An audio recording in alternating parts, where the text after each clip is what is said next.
Welcome to Who Knew. We are fans of the current series of Doctor Who, and here we discuss our likes, dislikes, and insights into the modern regeneration of the show.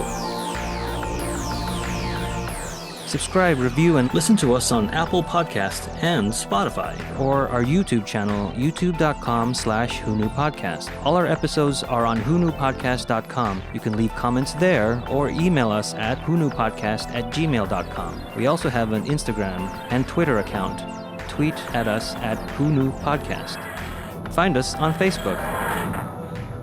Today's episode is episode 10 of season 9, Face the Raven. The Doctor gets a phone call. It's Rigsy. He's got a problem with a tattoo. Clara tells him there's not much they can do about it, but Rigsy explains that this one, well, it's counting down to 0. This episode is written by Sarah Dollard. It is directed by Justin Moloktinov, and it originally aired on the 21st of November 2015, was watched by 6.6 million viewers. Hi, this is Gene. Let's introduce ourselves. Hello, this is Frank.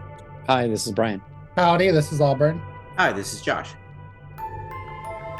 Rigsy's had significant contact with aliens. His memory of yesterday has been wiped, and he's going to die. Quickly realizing that aliens are in a hidden street in London, they start trying various ways to find them. In the middle of the search, Clara notices that the data from Rigsy's phone has been recovered by the TARDIS, and that he had a call during the missing day.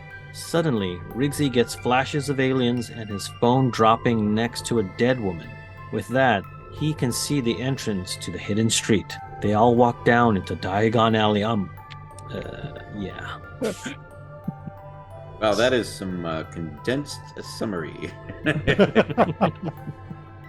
I really liked the whole idea of the not being able to see the alley, even though yes, it's also in Harry Potter. But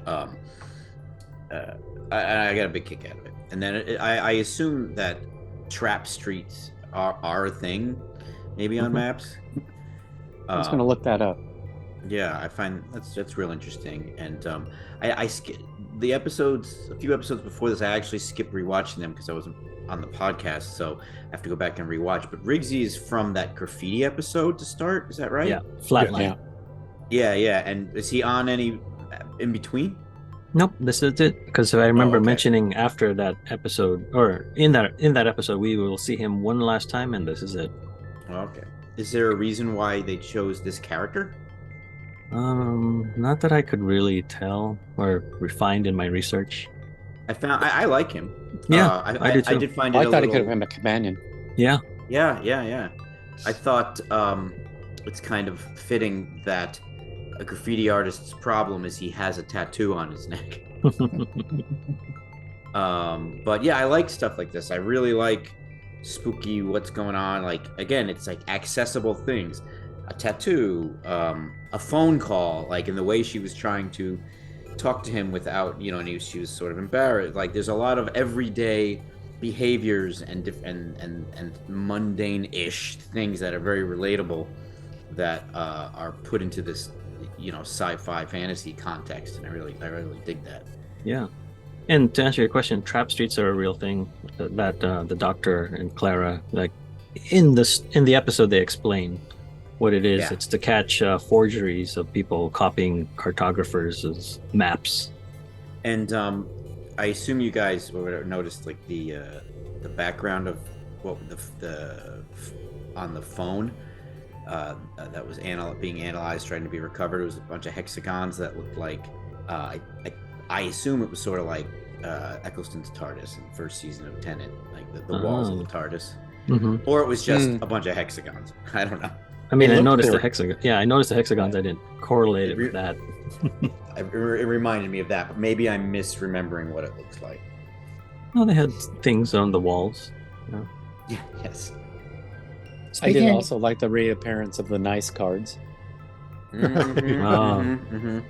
Yeah. How do you tell someone nicely that they're going to die? What? I liked on the TARDIS, there was a lot of fog, a lot of atmosphere. I don't remember seeing that on this TARDIS a lot this season, but maybe I just didn't remember it. But what caught my eye watching it this time was the cutting between the TARDIS and the bathroom, and they both had steam or fog happening. It was much lighter in the bathroom, but there was a little bit of steam from the shower or something. And then on the TARDIS, there was a lot of fog in the background. Um, yeah, I just thought that was a nice connection to the two scenes.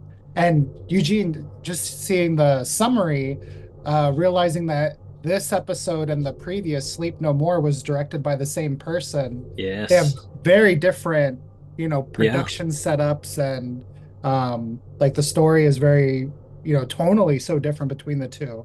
So Yeah.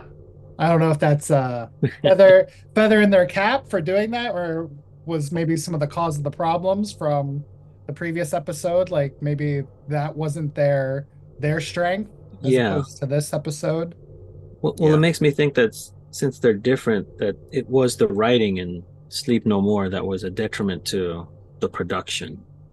Mm-hmm. Yeah, this is a much more straightforward story. More coherent. I mean, it's basically a whodunit. Yeah. But I really liked they found the alley in our summary, but that whole kind of segment of them looking for it, they're doing the counting things, they're doing a lot of things on location, it feels like, that worked really well together. I thought like it kept the energy up. You were with them the whole time that they're looking, and kind of when Clara loses count in front of that restaurant, and you understand like, oh, that's important, that's connected. So I thought this was a good example of them showing, something happening, as opposed to being told, oh, this is what's happening, or this is Right. going to happen. Yeah. Although it was both, though, because they had narration of what was going on. Because if you didn't know, if you didn't really know exactly the specifics of it, you'd still get a sense for they were looking for something and found something, but you wouldn't kind of get the sci-fi, So they supported each other. Mm-hmm.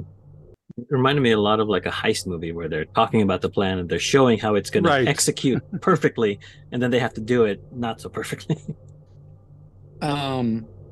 Well, this is spoilers, but we know what happens at the end of this episode. And it kind of culminates in what we've discussed before about how Clara becoming the Doctor.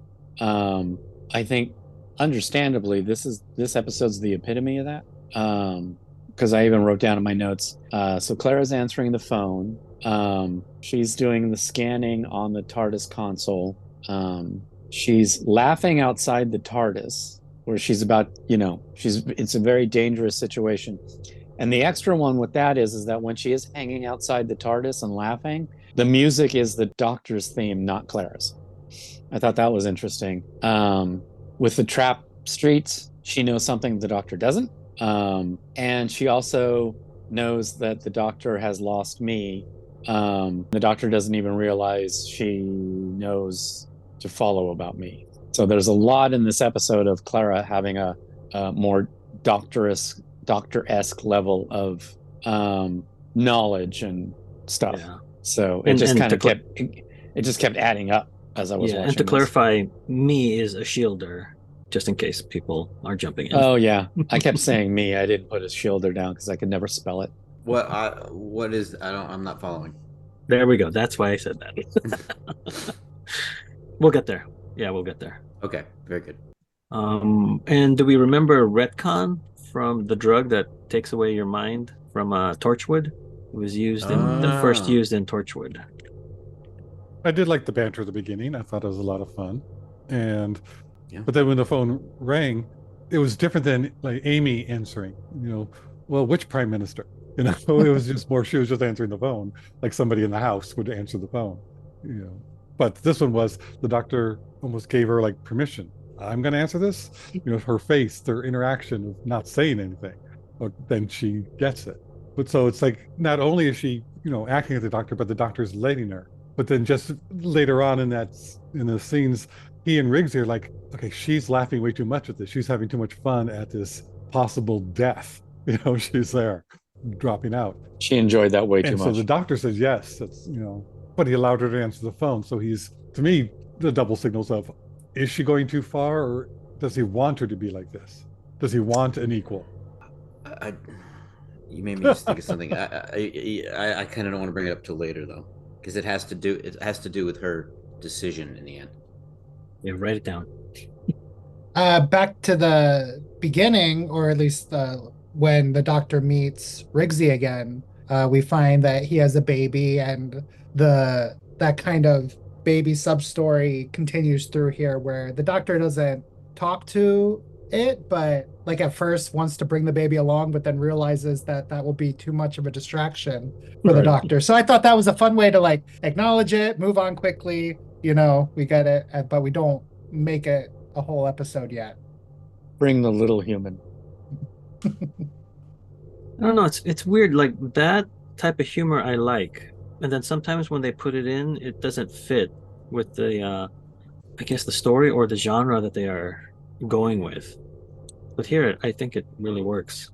And they don't really call back to it later, right? Like they don't make it part of Rigsy's stakes with the countdown. Clara does. Do they? Okay. Because I think it's just to make you sympathetic. Like we want to save Rigsy. Yeah, like, and also why he would let her make that decision later on. Mm-hmm. Like that's the argument. Like, why would you put that on someone, especially if they don't have that kind of relationship with each other? So. And Josh, I don't know if it was meant to be Rigsy, but they needed somebody. It works so much better having somebody that we're familiar with and that the Doctor and Clara know and would want to protect a little bit more as than opposed just to someone, a stranger or somebody coming It across shorthands a lot. Right. Yeah, no. For the viewer. Yeah, I'm not complaining about it. It's just odd that he's so likable and charismatic, and he was already in the show, and then he's gone again. So. It's just I liked it because it shows that when the Doctor comes and goes, the person can still move on. He still now has a family. He's gone. Yeah. So yeah, I liked that he didn't just. It also too, like, for whatever reason, if they didn't want him to become a companion, like that's the reason why he couldn't be a companion, because he has baby and a wife that he cannot leave. It's not like his nagging mother or someone who significant other that he didn't really want to marry, or whatever reason there was would be to run away. They did make a reference to him talking too loud and waking the baby. I really wish they had made a joke of, you landed the TARDIS in the nursery. You're right. Yeah, and even that the TARDIS coming in, we got a little bit different view with a wider of the building and seeing the light in the window. Yeah, that was pretty cool. It was fun because we don't normally get to see that. Yeah, it was plenty saving.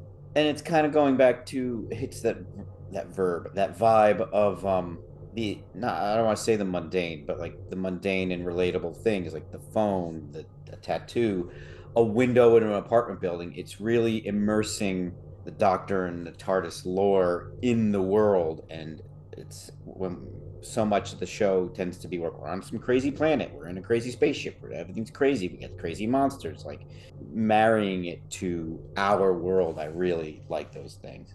One part I really didn't like was the way Clara asked was talking to Rigsy on the phone and saying, well, you can't just turn back time to stop you from getting a tattoo. It seemed too light. If she would have asked it in a way going, what are you really saying? What's going on? Because he would not call, and he hasn't called. So something is going on, and it just seemed you should have been able to catch that. Okay, what is it that you're doing? But it's like the Doctor. It's a tattoo. Who cares? So maybe that's what it was. They're showing her saying, well, you shouldn't call for this because we're important people now. Yeah. Well, I wonder if they just wrote these lines for Capaldi, talking to Capaldi, and then they just switched it to Clara. I like that. Yeah, no, I like that moment where, it's like, no, this is serious. You don't just call the TARDIS kind of a vibe kind of a thing. And then, it turns out he's right. But it is just like, wait, you're Rigsby? It's not like you're the Queen. Right, yeah. Talking about the Orient Express in space kind of a thing. We got up to the part where we see the number change, yeah? Yes. Yeah. I would have found it creepier if you actually didn't see it happen, if it happened off camera. Like, you're looking at the number, you look away, and then it's different. It's like that. It's using traditional editing, filmmaking techniques, but at the same time, it's sort of like the Weeping Angel thing, where you're just using those techniques to show something happening that you didn't see, and something happening that you didn't see is always creepier than seeing something that can't actually happen. Like your imagination makes it weirder than anything, than seeing the ink move. That, I mean, the effect was fine. All the effects in the episode were nice, but I think it would have been creepier if they didn't show it. Maybe saved the moving tattoo for when they were in the fantasy world and you saw it on her or something like that. That would have been nice. I like that it showed it because the doctor was just dismissing it the whole time. So him seeing it, I liked. It's And like, it no, we does should see kind with of them. it does kind of parallel Clara's when she's on the phone and it's just a tattoo. It's just a tattoo. Yeah, but it's changing. All right, we're on our way. And the doctor is like, it's just a tattoo. It's just a tattoo. It changed. Okay, this is important. So it was kind of the quick way of getting them, and very much in character for both of them. Yeah. Well, I'm saying, But no, I agree with yours. It would have made it creepy. It's like, oh my God, the number's different without it seeing it change. It would have been creepy. What did you think of the font choice for the tattoo? I'm going back and forth. Like it's very what I would think would be a typical tattoo. That's what I thought. Font. Yeah, I think that's why they chose that. Yeah, thinking about it more, it's like this whole episode is a funny mix of sci-fi and kind of that Harry Potter-esque world you're talking about. And I guess the font threaded the needle nicely. Like it wasn't like a digital clock, with the cell numbers, but right. I was a real nerd, like when you first see the street and there's like dirt and grass on the cobblestone. Before they explain what the street actually is and why it looks that way, I was like, where'd that grass come from? It's a city. No, my first thing was, oh, look, we moved on to a set. Yeah, it's a cool set, though. It's a cool set, yeah, but it really did kind of, all of a sudden, yeah, we're on a set. I was okay with it. Makes me think of those you see on Instagram and stuff. People make these little miniature alleyways like that on a bookshelf in between books. Yes. Yeah. Okay, now I like it more.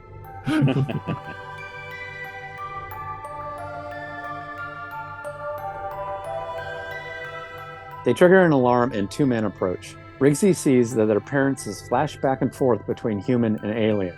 And then a woman approaches, and it's Me.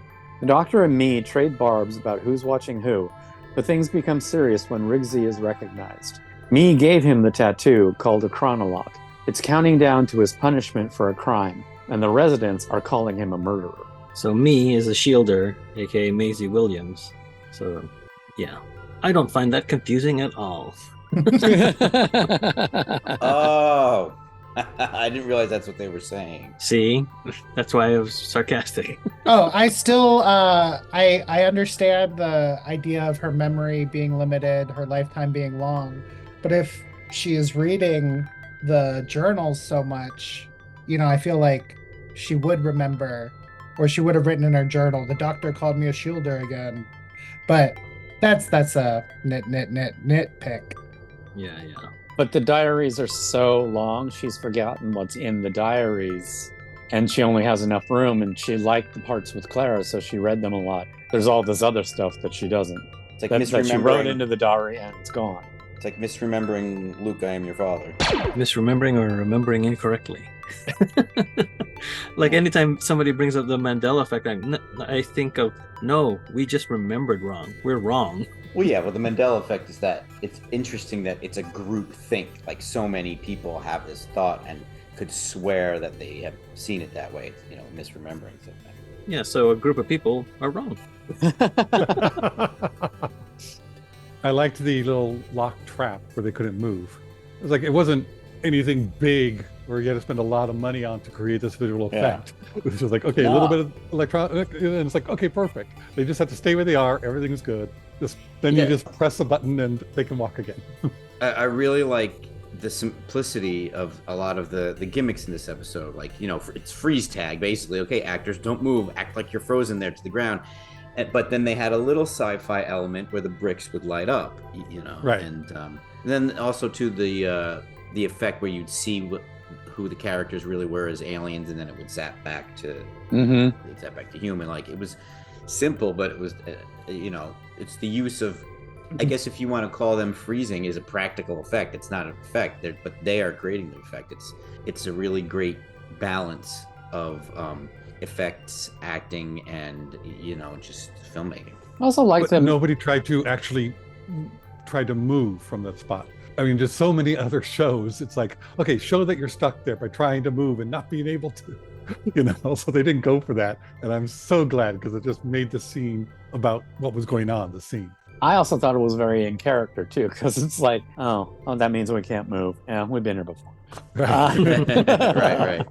I like the combination of known aliens and unknown aliens when they would flash. Although the fish guy in Torchwood. Does anybody remember? I was thinking that or the Hath, like a modified Hath from the Doctor's Daughter, but I don't know. I didn't I didn't think it was a half. I didn't think it was a Hath. anything like. That's why I said modified Hath. Hath. Yeah, aside from being a fish. But I But did the like Cybermen there was shocking. Yeah. Yeah. Well, being repaired by a Ood. I thought that was. Yeah. I thought that was nice. And then what are the Rhino people called? Judoon. Right, on the moon. As a platoon. Yeah, I like the different practical aliens, that you could tell, oh, we have these costumes in the warehouse so we can get them out easily. And then as they're running, those freeze frames over people probably allowed for, more aliens to be seen without going through the makeup for a lot of them. I was wondering as they were doing it, do you know, Eugene, if any of the background in the alleyway, do they typically play like the aliens that they were hiding behind, or you mean like the people in the costume, or the people that were out of costume pretending to be human, or any of those that's what you mean, like typically playing like some of the aliens we see? Yes. Yes and no. Okay. Because like John Davey, he played the Jadoon. He's one of the costume guys, Cybermen and bigger, taller creatures. He was a Jadoon again. And then I'm looking up one of them right now. One of the bodyguards. That was his first episode with Doctor Who, so not him. Okay, so, I just thought that would have been a fun little Easter egg. If you're always in makeup and this is your one chance to be on makeup free. Still playing that same character. Yeah.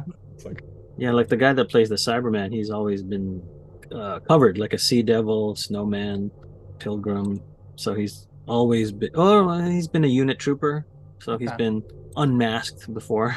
But normally he's in a character like a Cyberman. In the previous episode with the Shielder, did she have that tattoo on her chest? No. Okay, so in between that time when she set up the street. Yeah, so when Waterloo. Yeah, when Rigsy got his tattoo, that was funny. She got her tattoo. That was funny. Since Waterloo, the battle? No, the station. Oh god, that was funny. Yeah, I liked their banter, and I liked her saying that she got his attention, let him know where she was, that she was okay. Because I remember that shot at the end of the other episode where she's in the background. I was like, no, I'm just saying, here I am. And I thought she was much better this episode than The Woman Who Lived. I felt she was a lot more comfortable being that immortal character, and better chemistry with the Doctor. She's grown into who she is. Or at least I feel that way now watching the episode, but we'll get to that at the end. The conceit of this being a refugee camp is also kind of interesting. I was talking about, the Britishness of everything and kind of what has happened more recently with some of the anti-immigrant, sentiment in Great Britain. So I just thought that was interesting that this episode was putting these literal aliens in the middle of a British town. And even though it's Mayor Me, any little bit of social commentary is interesting in the Doctor Who universe. Plus, I also like the quick reference to the Zygons. What do you want us to be, like the Right. Zygons? It's like, it's not working out too well for them.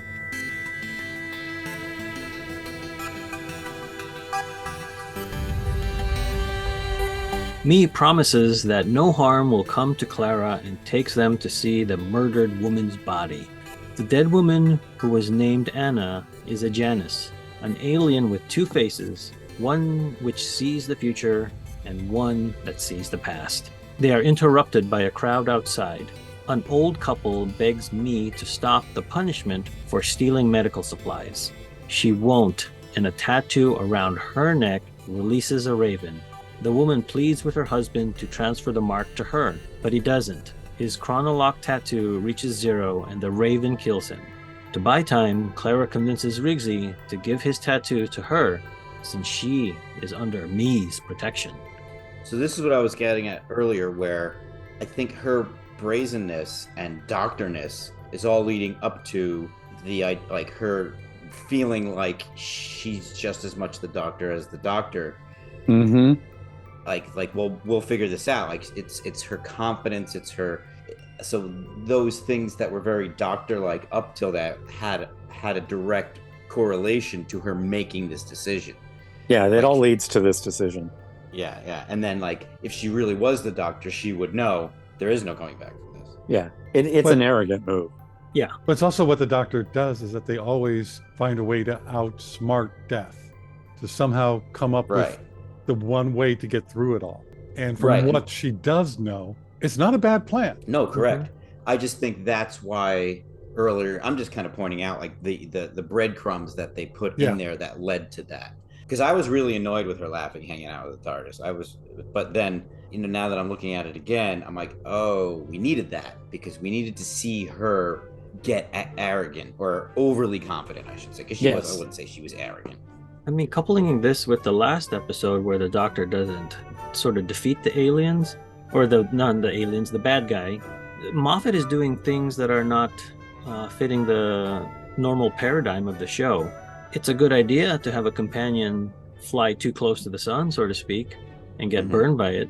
But is it something we as an audience want? Because it's not something I fondly talk about or remember with other fans. But we have in the past liked it when they take over the doctor's role, that they have grown enough, with Rose, with Martha, with Amy. Yes. But even like with Amy, I'm thinking with Amy, they had an episode, Dinosaurs, where they had their own companions.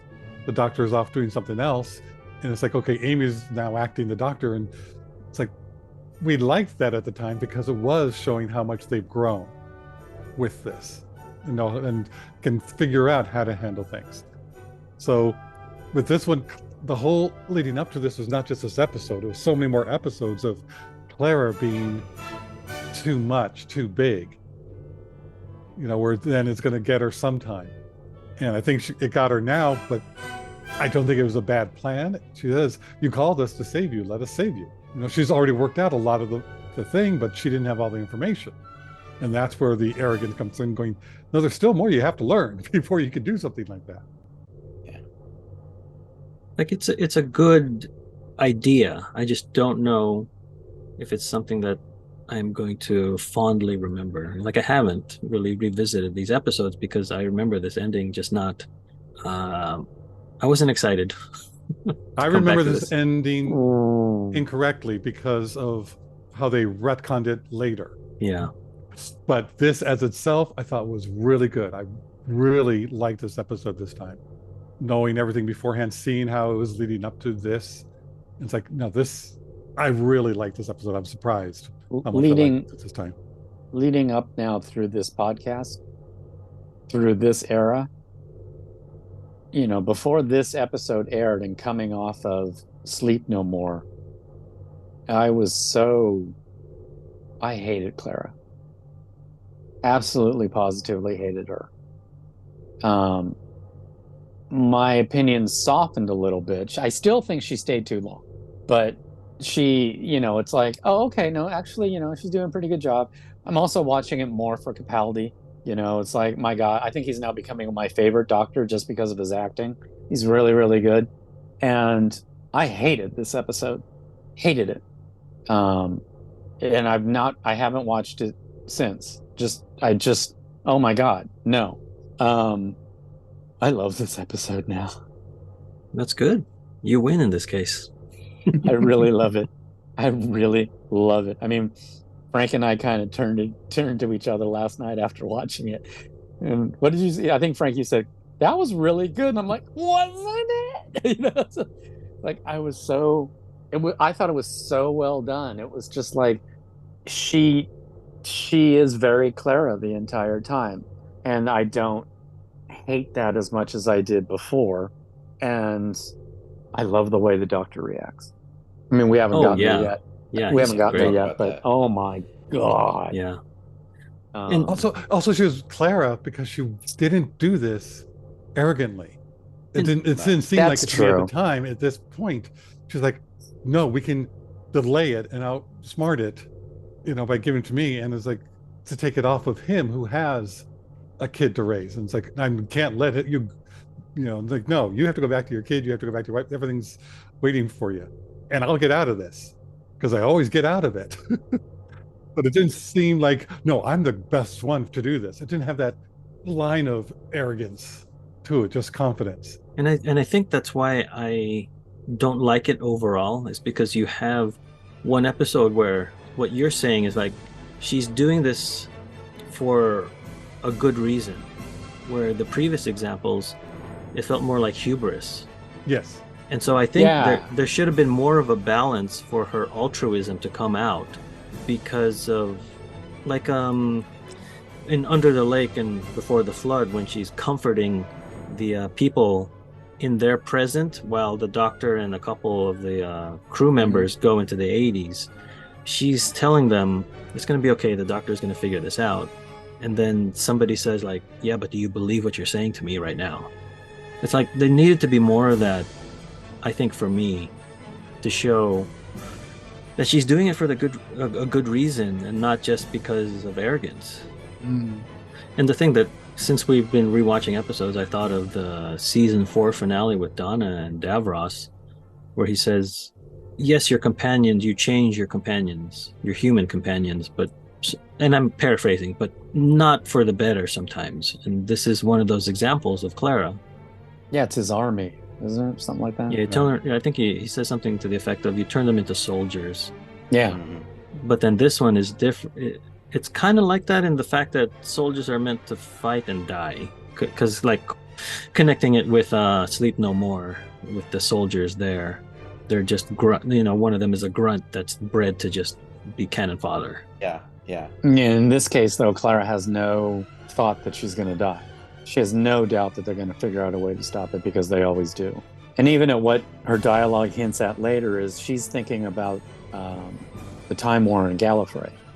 At the last second, he figured out a way to save his entire race. Whereas, 5 minutes earlier, he had no choice but to destroy his race. Always at the last minute, he figures out something, no matter how big, no matter how small. Just not in this case, until we get to that. Yep. That is another thing I wish this was it. Oh, it's not? Darn. Spoiler. So that's what I was going to say until the end. I was is going to that ask. if this was the true, finale of Clara, I'd be more okay with it. I still think I appreciated some of the earlier possible Clara endings. Yeah. Like this one, I know we're not quite there yet, but we've been talking. I just feel like because it just didn't feel as big, as romantic, as some of those others, like going through all of time and space to save the Doctor or something else. The different incarnations of the Doctor. That was the best ending. Yeah. This just felt, I get it, and the more I think about it, the more I justify, like, oh, well, she sacrificed herself for Rigsy and this, but it didn't feel like it, because she didn't make the choice to sacrifice herself because she thought she was cheating it. So Right. I think that's why it's like, oh, she was just a mistake that caught up with her, instead of making that conscious decision to step out into mortal danger. It's still she we'll get to more of it later, but just. But I like that, because it was what was leading up to it, her actions in other episodes, and it inevitably was going to come to something like this. So I kind of like that it was in that way more anticlimactic. Is that what you're meaning? Kind of, it was a bit more simple. Of she didn't think it all the way through, but she wasn't doing it that way. But everything led her to doing it. As in, the Doctor's always going to save. It's like she just lost her little bit of reality of what's going on. But it just, I liked that. I liked that it was something simple. Are you there, Eugene? Oh yeah. Yeah. Sorry. I'm just sorry. Because I'm looking I'm looking up the episode, because I always think it's Journey to the Center of the TARDIS, but when she jumps through the time stream, I think it's the season finale, Name of the Doctor. When she jumps through the time stream? Yeah. That's Isn't it Name of the Doctor? Name of the Doctor. Yeah, it is Yeah. Name of the Doctor. Yeah. Because I always get that incorrectly remembered. It's not a Mandela effect. So I feel like that is her true. That's like the best way to go out, is to jump through the time stream, save the Doctor in every incarnation up to that point, and just say bye. Instead, we get 2.5 seasons ish. I wouldn't have minded her as an old woman after Christmas. And maybe that's why I don't like this ending, because it's not an ending. Oh, it's an ending. This episode's an ending. We keep getting this thing of Moffat killing off people that don't really die. No, she's dead. Well, we can talk about that episode. I'm sure my opinion on that episode won't change. It's just, hindsight is a harsh mistress, shall we say.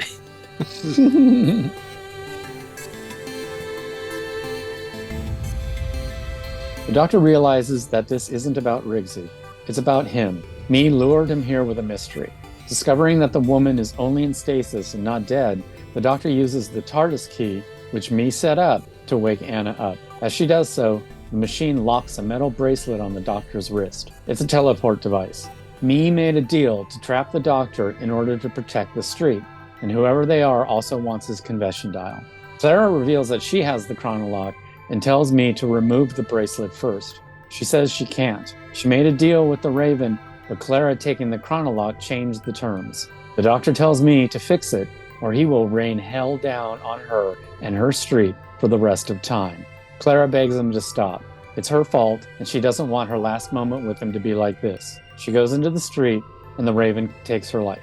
The Doctor warns me to stay out of his way forever, and is teleported away. Capaldi, Capaldi, Capaldi, Capaldi. I feel like even though she has this really long monologue, he's just as active during it as she is. Very much. It's one of my favorite.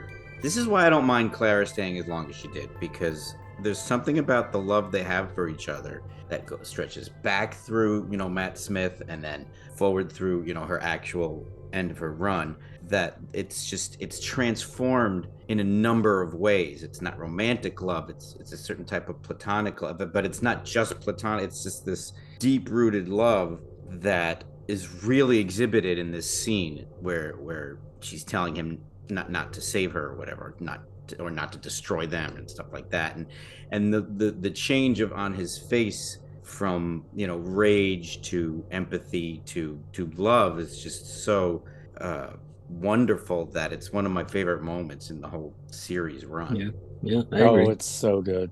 And remember when we first had Peter Capaldi, I thought it would be nice to see a little bit of a darker Doctor.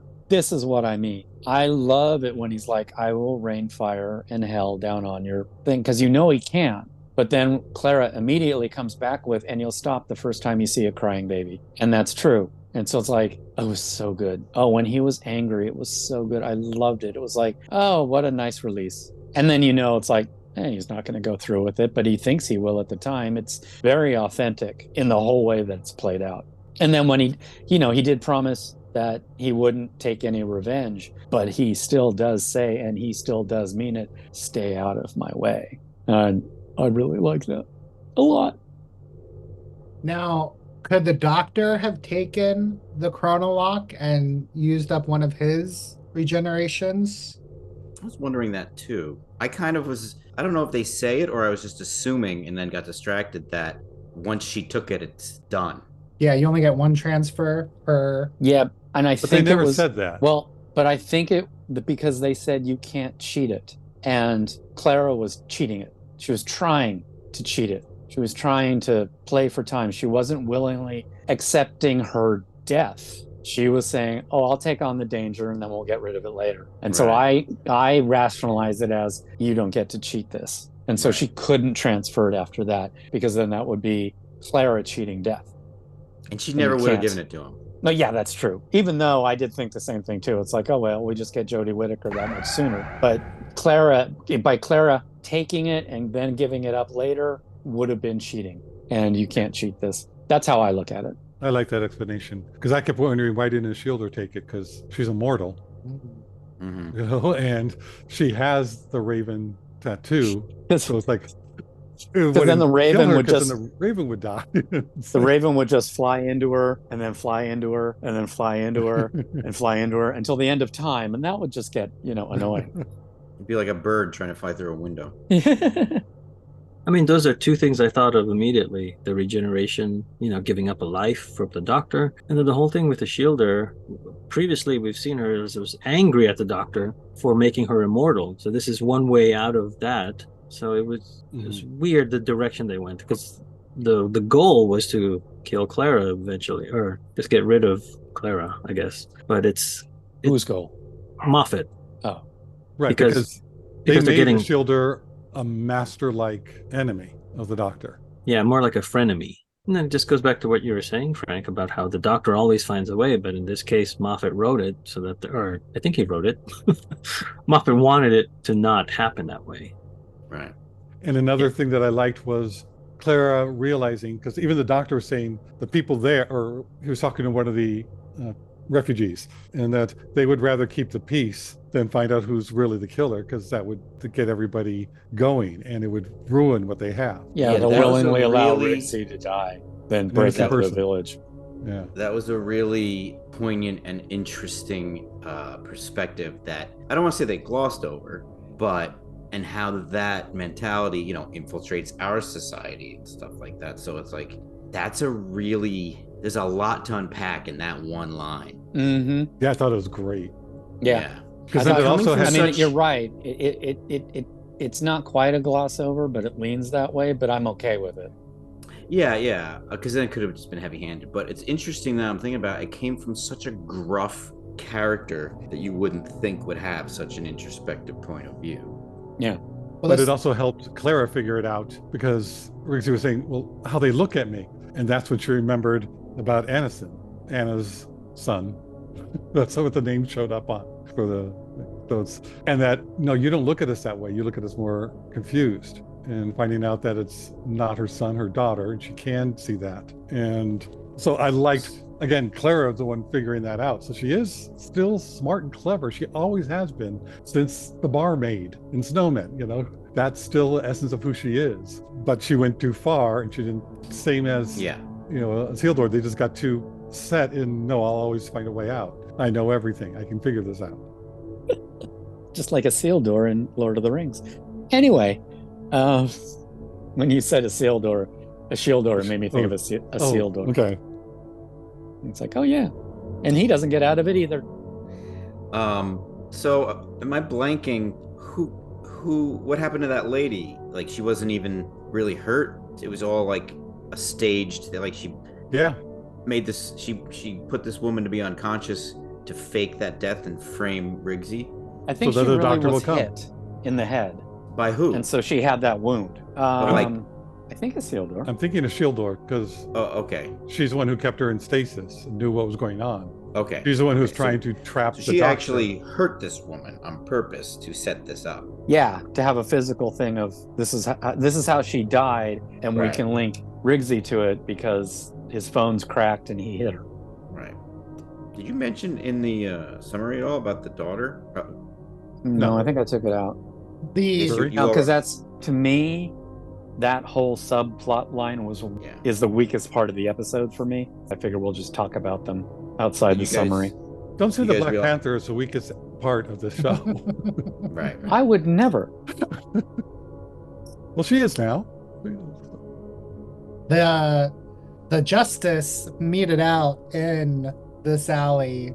I guess it's better than wherever they're coming from, but like the people are very, like, we see them sitting around drinking and being like merry, but it really feels like a more like darker rule that me has there. Oh yeah, it's awful. The only It's punishment is death, and Bye. I'll take Yeah. my chances on London streets. yeah. Like, you could see how the punishment is death for murder, but Right. just for stealing Medical supplies? Yeah.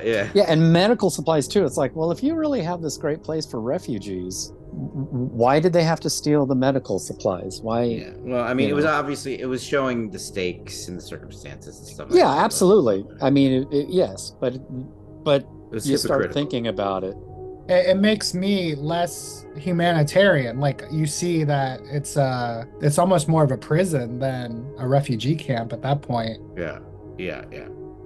And the rules don't apply to her, me, Mhm. the shielder, because she's the one who attacked somebody else to set all this up. But no, I'm in charge. It doesn't apply to me. And anybody who's upset, she'll just send the Raven after, because she still has the tattoo. I don't know if that's something that's supposed to be permanent, or is it because that's showing the contract that she's had. I think it's There's the more contract. contracts out there. Yeah, once she doesn't need the shade, the Raven anymore, or they say we're done working with each other, I think that tattoo would go away.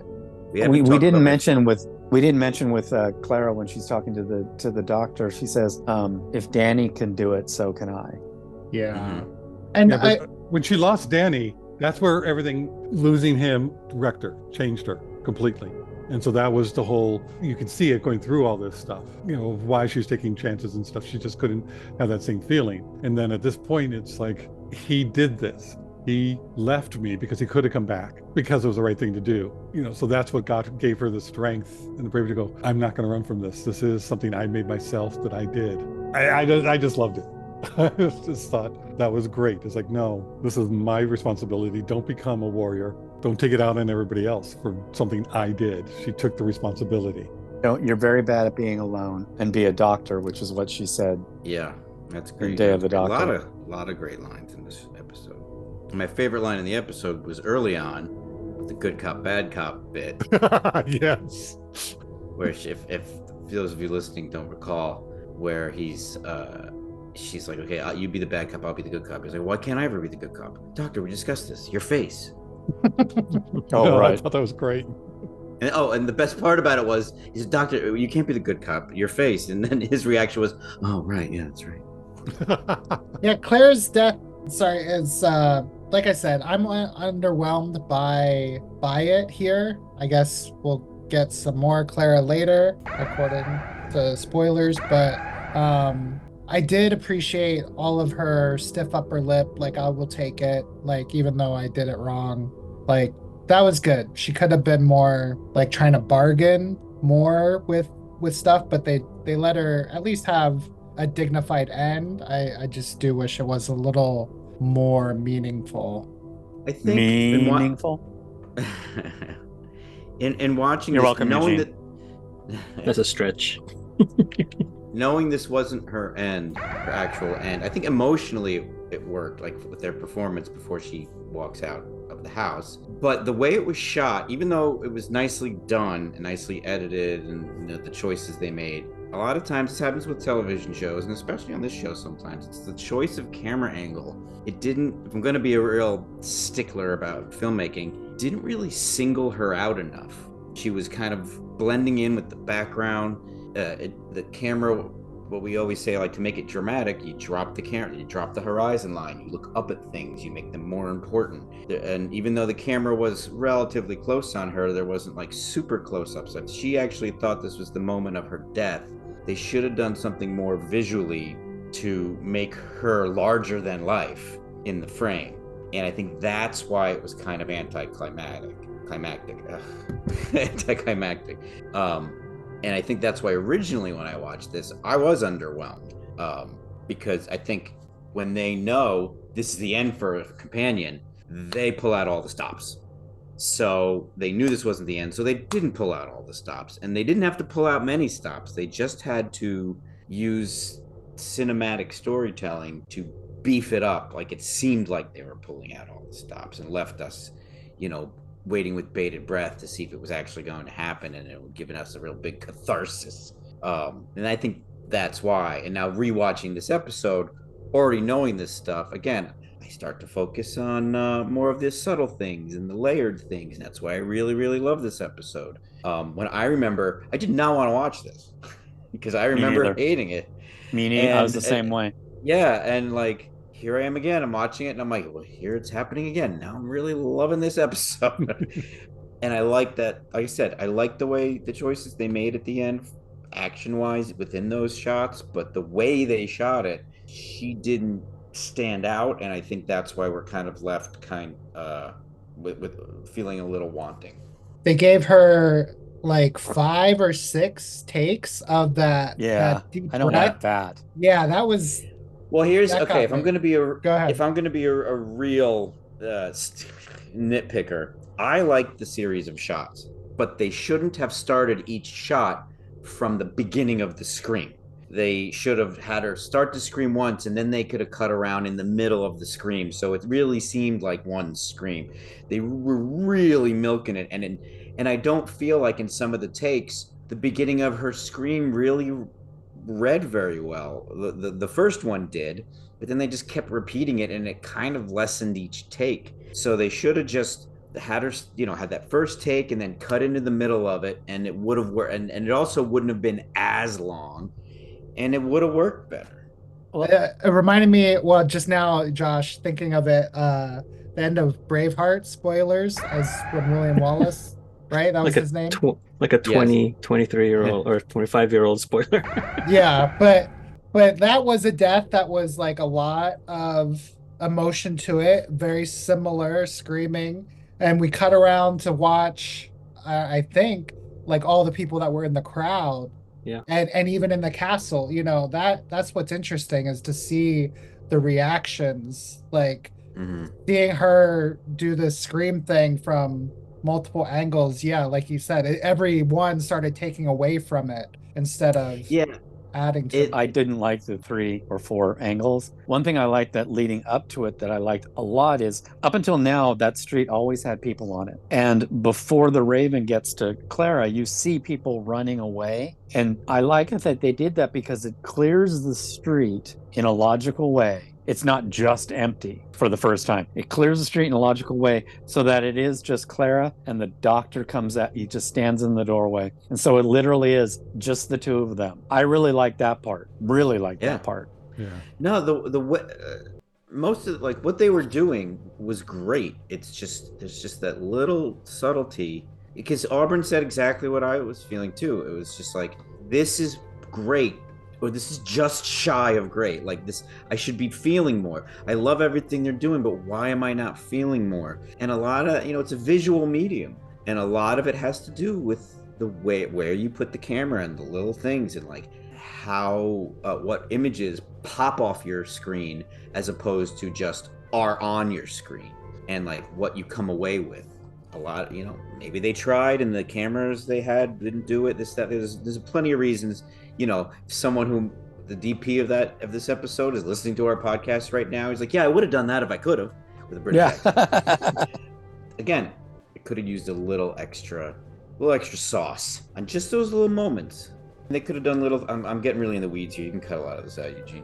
Like if they just put a little more fog in there to pop her out more.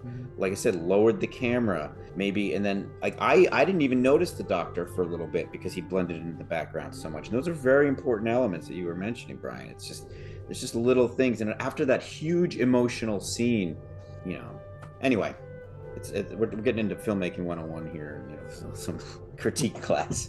I don't mean to do that, but considering you brought it up, Auburn, about how you didn't feel it as much, and again, if this was really her ending, they would have covered those bases, and I think they kind of pulled their punch. No, I've stayed quiet because you guys are saying what I'm thinking. Like I felt underwhelmed, and those shot choices or lack of shot choices is probably, maybe editing choices as well, are probably contributed to that. Yeah, like I just think they milked it a little too. I get what they were doing, and if the shots were more visually dramatic, they would have gotten away with making it as long as they did. But since they weren't, you needed to kind of get out of there quicker. I remember in the end of Alien when the Nostromo blows, and it blows 3 times, like start to finish 3 times. She gets hit 3 times by the shockwave, and it's like, oh, that's so stupid. Cool. It just looked so cool. Well, they do it. I mean, it's used all the time, and I'm not saying as a bad trope. Like it's actually sometimes it's great. Yeah, like it's nicely done. I feel like I'm lambasting it. Right. We're nitpicking, but overall, I liked what was done. Yeah, there's a reason why we're underwhelmed. Well, there's a reason why it's split. We're not 100% either way. Yeah. But and I think more so because the scene before it was so emotionally satisfying. I'm glad they didn't have us hear the scream. Oh yeah, that was a great choice. Oh, I'm glad they yes. didn't. Yeah. My Yeah. only complaint is sort of just she didn't pop enough. Lower the camera. Like there's all these things I tell the people who work for me to do.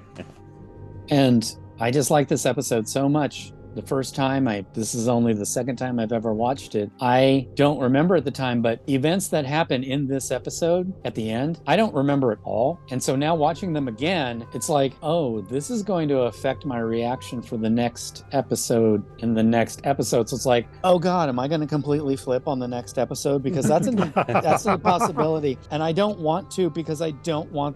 Let's What's place his our name? bets. It's like, I don't want to give him satisfaction. That's why, over the years of doing the podcast, I'm becoming more and more of a fan because I'm watching these episodes with different eyes because I'm getting more information. It's like studying Shakespeare, like, oh, I get it now. Yeah. Where like things have different meanings when you're more familiar with different layers, and it just makes it so much richer. And one last thing, this episode, this is my favorite Capaldi costume. Is it the maroon? Maroon velvet, the white button up all the way, and a vest. It's just like, that's a doctor. And even changes because he starts the episode in a t-shirt, and it's like then changes over and he's the buttoned up doctor again. So. Yeah, do we know anything about the reasoning behind the juxtaposition of his outfits? Like, I think they just wanted. Yeah, I think they just wanted to try different things, and they embraced Capaldi's more punk. He was in a band, and I think they wanted to let him be the doctor. This was a really good. This episode had a lot of different shades of this character. Like he kind of hit all the notes that we like.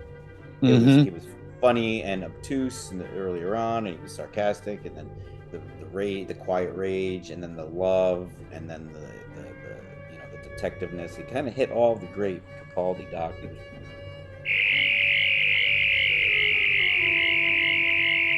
Okay, so there's the intersection is of Park and Westgate Street in Cardiff, and then that's where Clara also pauses when she's doing her counting steps. And then they just went onto a set they just went onto a soundstage, I guess, because nothing else is mentioned about that. But there's one little, I guess, Easter egg. In one scene, there's a poster with a diagram of the flux capacitor as a direct sort of reference. Oh, wow. And then the writing in that diagram is Arabesh, and it spells out DeLorean. So it's like cool that they use two pop culture things. Oh, that's funny. That's like there's that one Simpsons joke when the comic book guy has a rare photograph of Sean Connery signed by Roger Moore. All right, going through the cast.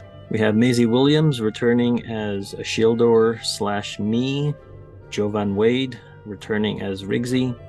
As we mentioned in the Flatline episode, he is Victor Stone as the cyborg in Doom Patrol and Legends of Tomorrow. That's who he is. I knew he looked really familiar. And I couldn't, aside from the other episode. Naomi Aki plays Jen. She was Whitney Houston in the movie Whitney Houston, I Want to Dance with Somebody, like the biopic. She was also that in this episode? Jen. I think she's one. I don't know. Sorry. She's just one of the people on the street or something? I think so. Oh, okay. Let me see if there's no photo of her. Hold on. Pause. I want to know now. What's the name? Anna. Jen. Anna is his wife. I think that's Riggs' wife. The voice on the phone is Jen. Yes. Thank you. I did not remember that. She's also Janna in Star Wars: The Rise of Skywalker. One of the tribe warrior leaders, the ex First Order stormtrooper on the moon. She has one of the like the bow and arrows when she's riding the alien horse. Oh, she's Lando's daughter that they cut out. Yeah, yeah, she's the one that sort of seems like she might be a romantic interest for yes. Finn. Yeah. Simon Manyonda plays Cable. He previously played Lucius Fox in the Pennyworth TV series. Simon Paisley Day plays Rump. He played General Quinn in Star Wars The Rise of Skywalker, and Major Barrymore in the Sherlock episode The Hounds of Baskerville. And he was previously in season 1 of Doctor Who as the steward in The End of Time, if you remember that, with the blue guy at the platform. Yeah. Then, as we mentioned, we have Letitia Wright as Anna. She's credited as Annison. She played Nish in Black Mirror's episode, The Black Museum or Black Museum, and we know her more, I guess, prominently as Shuri in the Black Panther and the MCU. Robin Swans plays the Chronolock older guy. Most recently he played Pope Pius VII in Napoleon, and he played Sir James Clark in Victoria with Jenna Coleman, and was in Classic Who as Luvic in The Keeper of Traken, which is a Fourth Doctor adventure with a weird connection with Adric, another companion that dies, and Nissa. And this is the one with the decomposing master, like burnt up corpse husk. Run out of his regenerations. So this episode, The Keeper of Traken, the master is trying to find a way to get back his life, and there's a sort of alien statue that is really an alien, but the people of Traken worship. Anyway, that's a little more diehardy. Because I mentioned this because the next episode after Keeper of Traken is Legopolis, where Tom Baker regenerates into Peter Davison. Angela Clerkin plays the alien woman. She just says she's credited as the alien woman, and she was Jackie in the original UK The Office. Carolyn Bolton plays the Habarian woman. She played a news anchor in The Unbearable Weight of Massive Talent with Nick Cage. And then Jenny Lee is the elderly woman. I think that's the one that's trying to take the Chronolock away from the man, the husband, partner, whatever. Sorry. There's a Doctor Who extra on this, and the one thing I got out of it is that Moffat said that this story is about Clara running to the edge of the cliff because that's where you get the most excitement. And I'm like, if that is your goal, I get what happened here, but at the same time, it doesn't sit with me 100%. And I think we've expressed why in our discussion. We've been really nitpicking a lot of recent episodes with good reason. Mm-hmm. But this is a solid episode, like we said. Like, it's really great. I love it now. Even Brian loves it. But don't tell anybody. I think this is one of the fewer Clara Fest episodes that came pretty darn close to what Stephen Moffat, tries to do with her. Mm-hmm.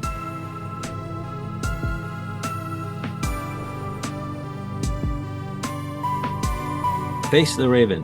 Who is this episode good for, or more specifically, this episode is good for who? A new viewer, a casual viewer, a fan of the show, or a diehard? Can I go after the other three? Because I'm still not decided. I say fan. I say this because this is a solidly good episode, and even if you don't know a bunch of stuff, and even though it seems like it's the death of a companion, you don't want to spoil someone with the first episode. If you can kind of get past that, it's good. Well, fan. What I was just saying is, I guess, more for a new person, but no, for a fan, I think it's a good, solid episode, and it's got a lot more good stuff than bad, and a lot of inside baseball stuff that a fan would know. Mm-hmm. But it also, you don't have to be a diehard. Yeah, certainly not new, but I agree, Josh, that it's definitely more watchable. It's more of a good experience overall.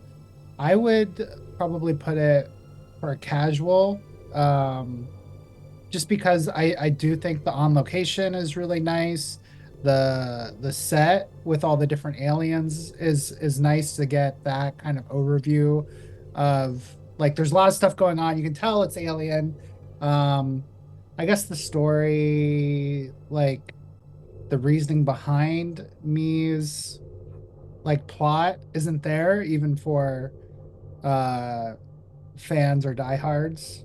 But I'll say casual because I think it is a lot more enjoyable. You know, you could watch it with somebody who is familiar with the rest of Doctor Who, but not like that familiar. Like maybe they've seen a couple episodes, and if you watch this with them, they won't be lost. And I think they might get something out of it. And then you can show them like another Clara death if you're just doing that. I'm going to say fan, which I can't believe it, but I could have even said casual fan. But the one thing that holds me back from that is this is to be continued episode, and it's a to be continued 2 more episodes. And however you look at it, you're 50% disappointed. So it's like there's no way. What it's it can go either way, but you're just going one way. There's no in between. So I would stick with a fan. Surprisingly, it's a good episode. In my head, I have an argument for every category. And it's still. Hi, Frank. Yeah, usually it's maybe between 2. This is between 4. It's like, wait a minute. Because a new one, just because they wouldn't bring nothing to it. So they're just seeing what's in front of them. And it's, I think, enough there to go, this is a good show. I do want to see more. I do want to find out what's going on. Because you get the idea, you get that the stakes are not a kid's show. That something important happens. There is somebody who leaves. Now I'd say just, oh yeah, the to be continued. Oh yeah, that happens a lot in other episodes just because it's an ongoing show. So they forget about that part. I can watch the other episodes, before they get to what's coming up after this. Because it's not really a continuation of the story. Like many of the ones that we've seen, that third to the last episode has a little bit of continuation to the next 2. There's just that last little bit, Utopia and all that go into the next 2 for the finals. No, I'm thinking a lot more goes into the next 2 episodes than you think. I think we disagree on that. That could be that when we watch those, I can see. But I think a fan brings too much to it, like we did. We have different biases on the different Doctors. So I will go for casual, because I think if you know a little bit idea of what Doctor Who is, who the Doctor is, I think casual will work. Die Hard, yes, because you can watch it over and over and you get more out of it each time and you grow the love. But I'm going to go with casual. Oh, I forgot to mention that there's a or an end credit scene where Rigsy is painting the TARDIS with Clara's kind of farewell, and it's weird that it cuts it out. If you let it run on Max, it'll just go to the next episode. Oh yeah, because I didn't see that. Yeah, I forgot about that because we did watch it on Max rather than taking out the DVDs. Yeah, it's a bunch of like flowers going up across the TARDIS. Oh, I thought that was his first episode. No, it's this episode. They cut it? They didn't cut it. They just, the algorithm like skips it. Yeah, when it goes to skip, go to the next episode, it starts playing the next episode. Yeah. Computer overlords. For me, this is going to be a fan because I'm a fan to come back to this and revisit it. Yeah, I don't know. It's just one of those things where I personally had a bad reaction to this episode when it first aired, and it's really powerful because it stuck with me. And it's softened slightly, but not to the effect of Brian's or reaction to this. So I don't know. You need to have my bad memory. It helps. It's new to me. Here, take some retcon and then watch it again. Okay. Unfortunately, my memory is pretty good still, and maybe a retcon. I'm immune to that. But yeah, I don't. More to why I'm putting it in the fan. We're gonna have to revisit this, and we did, and we pulled some good things out of it. The performances are great, but the overall impact of what happens in this episode, I feel, is very diminished. Being a fan, knowing the hindsight of what's to come. So yeah, I also don't hear a lot of people talking about this episode in the fan circles. Yeah, true. That's a good point. It was all Clara centric. We all had such dislike of Clara by now. I mean, Auburn, were you even watching at this point? I think this was the last one I watched. Like, I think I did see this one, or maybe I think I missed the first Me things when I watched it the first time. So I didn't know a Shielder's backstory. So you were just jumping wherever you wanted. Well, because I think it was live at the time, so I might have missed like the live broadcast of some of them, and then Mm-hmm.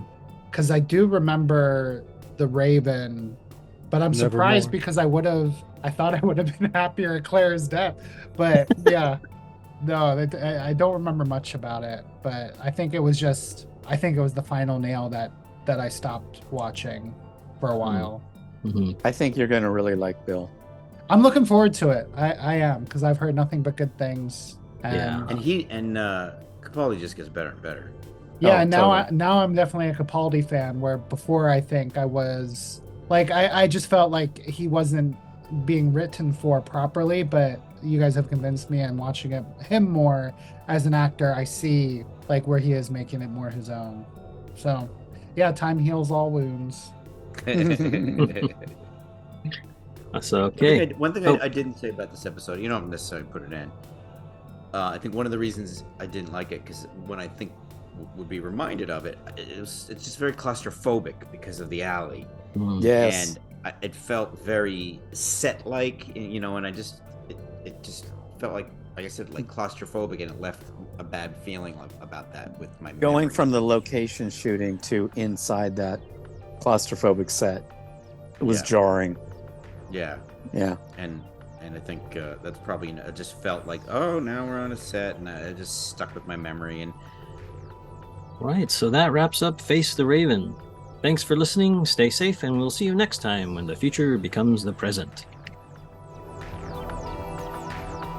You just listened to an episode of Who Knew? Our wonderful theme music is by Michael Grady. Find him on Facebook at The Universe Explodes. Additional music is by Damiel Paggio. Additional music by Paul Ohlers. All our episodes are engineered by Auburn, and you can find him at auburnbinkley.com. You can also find this show in several places. Follow us on Twitter at Who Knew Podcast. Subscribe, review, and listen to us on Apple Podcasts and Spotify. Or on our YouTube channel, youtube.com/whoknewpodcast. All our episodes are on whoknewpodcast.com. Visit our Facebook page. Please leave comments, reviews, and click like to support Who Knew Podcast. To listen to our show on your Amazon Echo device, subscribe to us on Amazon Music, And then ask your Amazon device to play your podcast subscriptions. This podcast is inspired by Doctor Who. The longest running sci-fi show in history. And especially the revival spearheaded by Russell T. Davis. Thanks to Russell, Sidney Newman, Verity Lambert, Ron Grainer, and all those involved in the adventures of our favorite Time Lord. Your work continues to inspire and entertain.